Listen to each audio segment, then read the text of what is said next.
Kam ide pozornosť, tam ide energia. Toto už sme počuli všetci veľakrát. Poďte si so mnou teraz urobiť pokus. Bude to trvať iba minútku. Spojíme si takto dlane, prsty a pozrieme sa na prostredníky.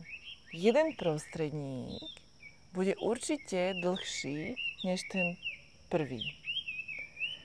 Ten kratší prostredník teraz zostane v našej pozornosti, takže ten dlhší dáme preč a ten kratší prostredník si začneme prezerať. Pozrieme sa na necht, zahýbeme s ním, prezrieme si kožu, hánky. Pozrieme sa na všetky časti tohto prsta.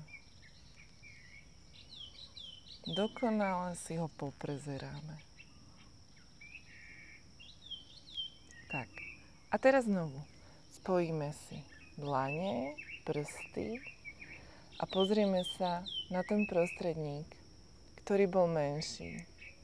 Aký je teraz? Napíšte mi. Táto nádherná ukážka toho, ako funguje naša pozornosť, je aj súčasťou rozprávky o pozornosti z knihy Vedomé rozprávky pre deti aj dospelých. Ak vás táto kniha zaujala, pozrite si ju na stránke www.katarinamikulíková.sk.